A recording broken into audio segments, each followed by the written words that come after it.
Hi, thanks for joining me. I'm Lisa Bradshaw. I'm back in the studio taping the show for the first time since, I think, February, maybe early March. I left on the Don't Wait Project tour in March and traveled along 10 southern states. And you've been watching, if you've been watching the show, you've been watching the tour episodes. I still have several more to go to edit and air on this show, and I'm excited to do that. But I'm also feeling like there's some things happening in the community that I can't share with you on the show because of the tour episodes airing back to back. So I thought, well, my colleague Tina Brown was sharing some good news on Facebook, and I thought that's good news I'd like to share with the audience as well. So thanks for being back with me here in the studio, and if you've been watching the tour, I thank you for that as well. Big shout out to Town Toyota for making all of that possible, and also to NCWLIFE for giving me the opportunity to air it here on this show. So we're here with Tina Brown. Thanks for being here. Thanks for the invite. So you've been on the show before. We've covered some of the things that you've done, and I just think you're one of those inspiring teachers in our community who always seems to find a way to get things done and to get the money to get things done.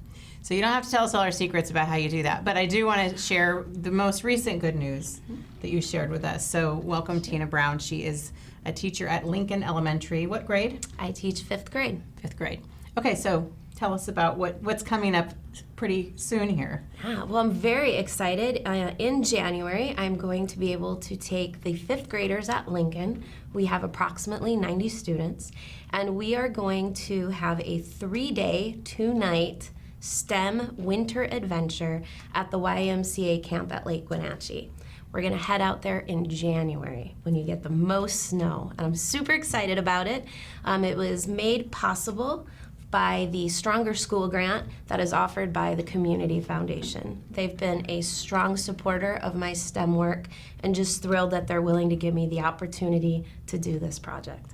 So when you're thinking about the ideas, you have so many ideas for your students and just wanting to offer them enrichment, things outside of the classroom, things that you bring into the classroom. So when you start to visualize this event in particular, where do you even begin? You know, you have to assume I'll get the money, I'll somehow get the money. Yeah, I always get the money. So where does this thought, how does it even begin for you?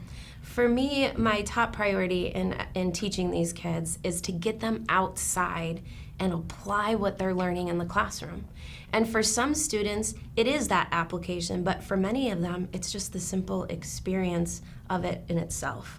And so I try to think of things that I did as a kid. I did not grow up here in Wenatchee. I grew up in Chicago, in a big city with a lot of opportunities.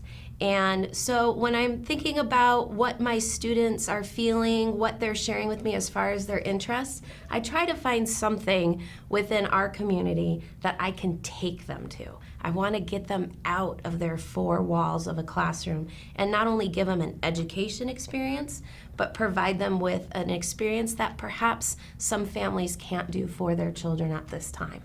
Right. So a lot of these students have perhaps never gone camping, even on a family camping trip. Correct. Let alone in an organized camp that we went to. We went to our 6th grade environmental camp where I grew up in Northern California. It was like a rite of passage. Correct. Everybody Yes. looked forward to it. So for some of these, one thing I always tell my son, who's a grown person in college, is you learn when you're stretched and when you're out of your comfort zone. And so what do you see in some of the kids who you thought, what surprises you? I'm sure maybe you're not surprised very often because you know that the expectation is that they're going to stretch and their Yes. leaders are going to move to the front that you wouldn't have thought. And so in what ways, what are some Absolutely. examples of the surprises? Some of the surprises I tend to see are the confidence that some students did not exhibit in the classroom, that the paper pencil routine or the test taking strategy, they don't have the confidence in that. But if you say, hey, let's put on these things that are called snowshoes, and we're going to walk from here to over there, and we're going to learn how fires happen in the winter in a forest. And all of a sudden, that is not as threatening as here's a piece of paper and tell me what you know about fires in the forest in the winter. And so you see this confidence, you see this excitement. I also, not surprisingly, but I also see a lot of students who are asking questions because now they're immersed in the experience They have a question. They're not just looking at a photograph or a 5-minute clip that I may be able to show them to give them that experience. They're in it. So now they can ask deeper questions about, why does it feel this way? How come I'm hearing these things? What if I made something different to my engineering project? They can test it out. So there's more willingness to participate and fail, which is a huge part of what I try to push kids to do. So tell me this, because I would be someone who would fail a lot in science and math. I use the right side of my brain more often than anything else. And so in what ways do you see the kids who struggle with science and the things that you teach with STEM, that it opens their eyes in some way, or they have a feeling of accomplishment? Because it's very hard to do when you struggle in that subject. Sure.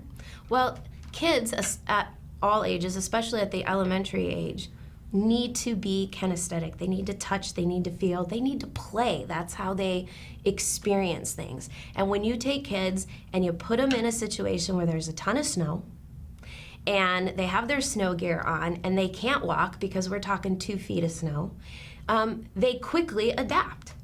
And failing isn't a bad thing, because when we celebrate failure, we actually stop, we cheer. If someone, their snowshoe design didn't work, we're actually excited about it, we cheer. How do you solve the problem? Yeah, wow, you made a mistake, and what did you learn from it? And we write that down, so we're not gonna try that again, or someone else isn't gonna try that idea, and then we try something else.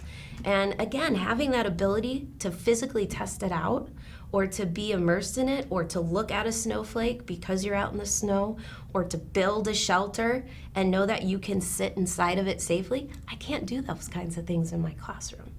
But when you're out and your rules are different and you're in a different environment, there's more flexibility. And that's what the kids need. So I'm hearing you talk about snowshoes and they got their snow gear. Not all the kids who attend can afford any of that. True. So does the grant cover it? Are you going to get donations? How are you going, what does the grant cover, and how are you going to make sure that everyone's warm and safe and adequately clothed? Well, for the past few years, I have started collecting items for my winter science closet at Lincoln, and many community members have come to Lincoln and dropped by boots and snow pants and waterproof gloves. I've applied for grants through both of our clinic and hospital.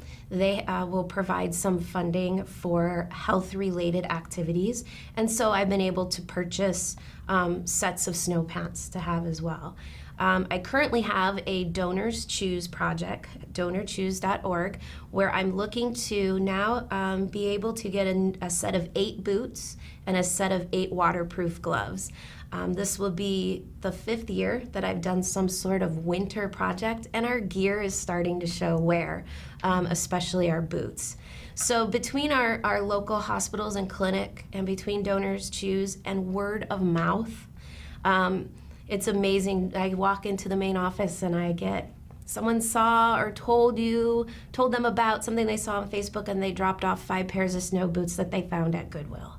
And it just excites me that people who don't have children at our school want to help and support that. So my biggest donations for those kinds of materials really do come from the community donating those materials directly.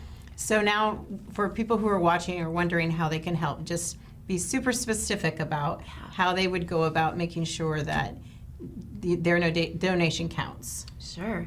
I will have up to 90 students that are going to be invited to attend this, and if they don't have the proper snow gear, they're not going to be able to be outside for 8 hours in January. It is the biggest part of how many students I'm allowed to take. I can have all the money in the world for busing and for their cabins and their meals, but if I don't have their physical needs met, I can't take all my students. And so this year, for me and this project, is to make sure that all my students are clothed adequately to be able to participate. So for someone watching who wants to make a donation, how do they go about that? Great. I have a page on donorschoose.org. It's called Winter STEM Education. You can also look it up under my name, Tina Brown. and you will see an Amazon cart I put together for the snow boots and the gloves, and you make a simple donation to the Donors Choose page, which is tax deductible, and when I reach my goal amount, Donors Choose will purchase those items and mail them to me. That's amazing. Yeah, I'm really excited. Trying something new. I'm excited for you. Well, let's take a break. When we come back, we're going to have two people join us, a parent and a student who participated in one of Tina's adventures, Mrs. Brown's adventures, over the years. So we'll welcome them in just a moment. Thanks for watching.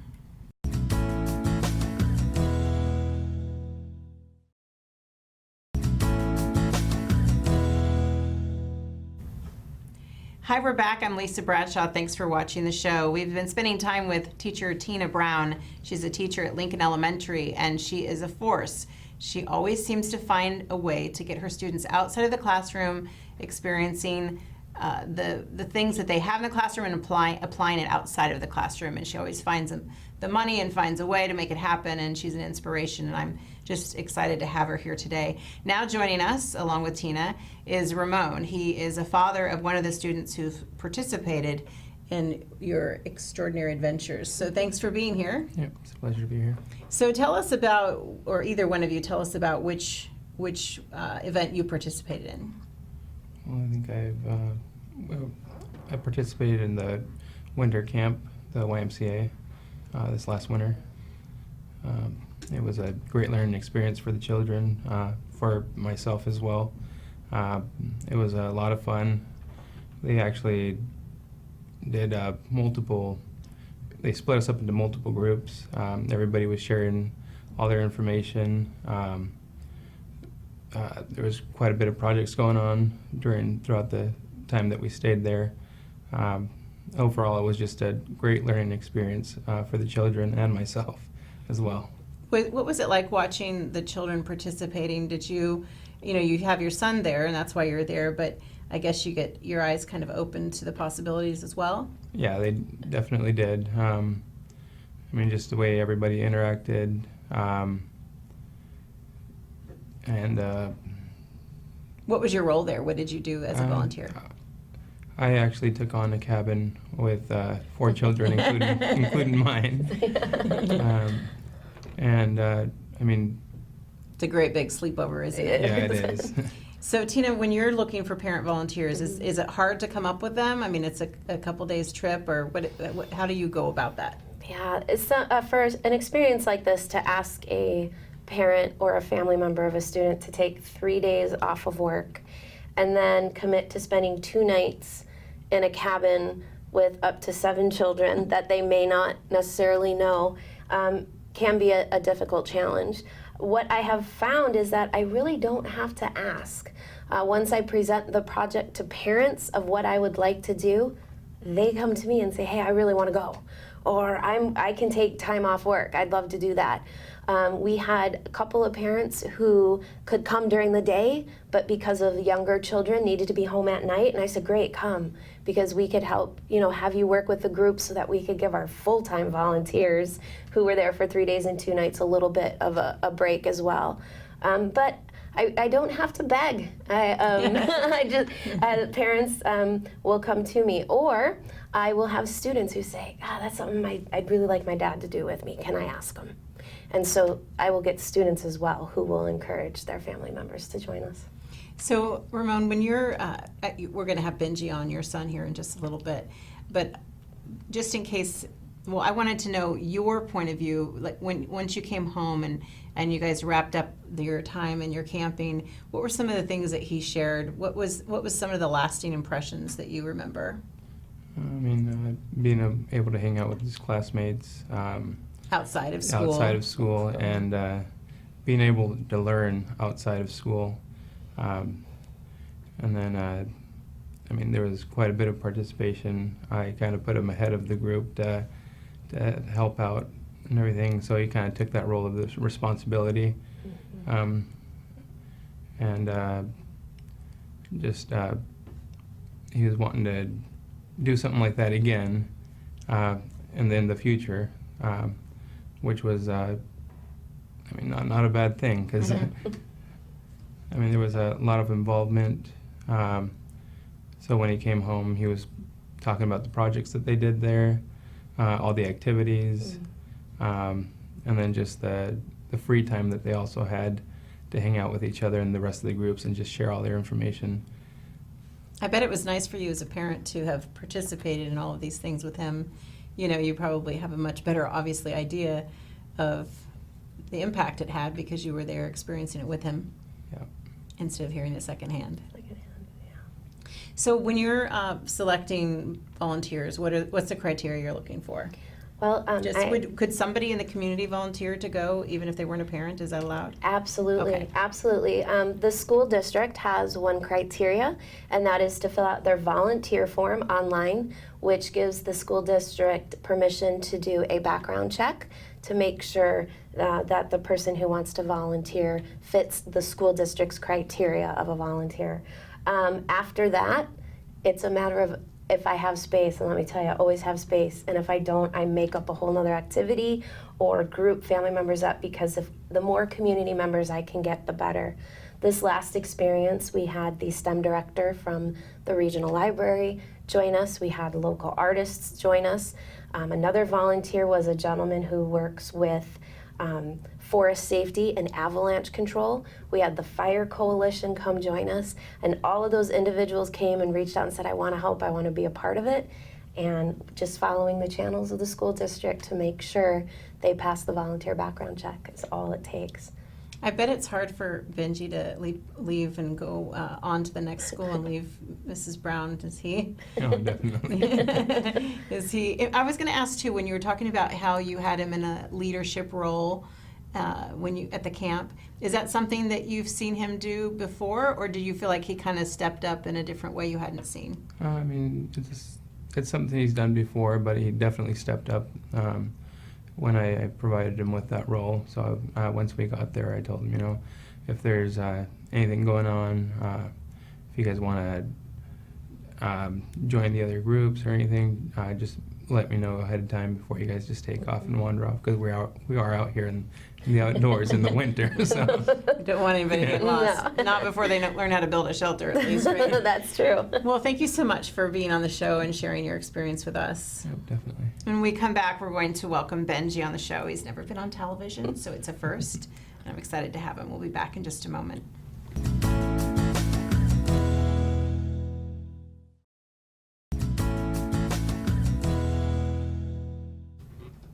Hi, we're back. We have our guest here today. She is a teacher here at Lincoln Elementary School, Tina Brown.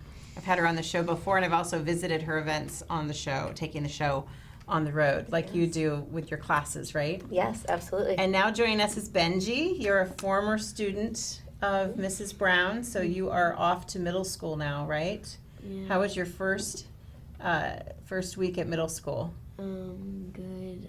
I got to meet 2 new friends, and Oh, good.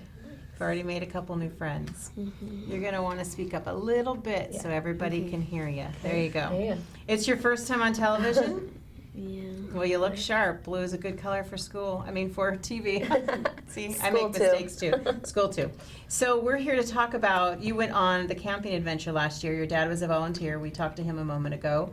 So what was it like for you? Let's just I'll ask you some specific questions so it'll be a little easier for you to answer. But what made you want to go on this adventure? I wanted to go because there's snow, and I like to play in snow, and my friends were gonna go, so I wanted to, and I also wanted to go do the experiments there and stuff. So had you ever been camping before? I've been camping, but not in the snow. Yeah, and not in a cabin probably, just No, maybe in a in a tent and things tent. like that. So what was your favorite part about the camp? My favorite part was when we got to make like telescopes out of paper towel rolls, Yes, we did. and then we would get to look out the window with them. So you have no idea which kid's gonna love what, right? So you Right, just I have to don't. try to stimulate them each in their Absolutely. own way. And we had the blood moon coming up shortly after our trip, and we wanted to tie in some of our astronomy. So making the telescopes at camp made it possible so that we could use them while we were there. Well, let's take a look. You brought a couple of pictures I for sure us did. to take a look and see. We'll bring them up here on the prompter. So tell me about this space. Is this? This is the outdoor space of the main cabin, and here we had a local artist who came to show the kids how to watercolor scenery. And what this student is doing is sitting on a bench looking out onto Lake Wenatchee, and they were doing their nature journaling. And this one here? Oh, this one is a picture of 4 girls. Their challenge. There's that shelter. Yes, that was their challenge, was to create a shelter so that all of them could fit inside the shelter without it collapsing. So did they also learn how to do just one? I mean, build it as one person? Because what if you don't have a team of 4 people to build the shelter? Well, we actually had a team. Each group had a team of students, and we taught them experiments about snow density. We talked about the depth of which you need to go. We even took temperatures of the inside versus the outside so that they could see that actually deep down in the snow, it's pretty warm compared to the top. And so we did a lot of experiments prior to students building these shelters. And then, of course, we have to end our... having some fun. Yeah, we have to end it with a big snowball fight. We had about 10 different shelters out there, and we took them out at night. And we used LED battery-operated candles to light up the space. Our principal joined us, and we had a massive snowball fight, and it was perfect because it was snowing, and all the lights were lit up, and I crawled through every single fort to test it. And did they all pass? They all passed. A couple of them, I believe Benji's was one that got me a little scared because it had a little tunnel that led to another room. You guys got fancy. Ooh, they got real fancy. It fit me, my dad, and the rest of my group. Yes. All of us at the same time. Were you surprised by how warm it was inside the tunnel? Yeah, Yeah. because I thought since snow is cold, it would be cold inside, but it insulated it so it would be warm. What was the biggest thing you learned at the camp? The most impactful for you? The snow, if you like build a shelter out of snow, then it'll be warm inside and not cold. That's a tool you can use the rest of your life. If you're ever hiking or find yourself in trouble, you could build that shelter. That's something I need to learn how to do. Well, come on out in January. Good. So we just have a few seconds here. Let's let the audience know again how they go about making a donation to the camping trip. One of the ways you can donate is go to donorschoose.org and look up Winter STEM Adventures, or by searching my name, Tina Brown. And I have indicated that I need 8 pairs of boots and 8 pairs of waterproof gloves, and you can make a donation to that project. If you're interested in volunteering, you can contact me at my school email. You can find that at Lincoln's website, Lincoln Elementary's website. Perfect. And so any way you'd like to contact me with support, I'd be happy. Well, thank you both for being on the show. You did a great job. First time on television. Good job, man. Thank you so much. Thank you for the opportunity.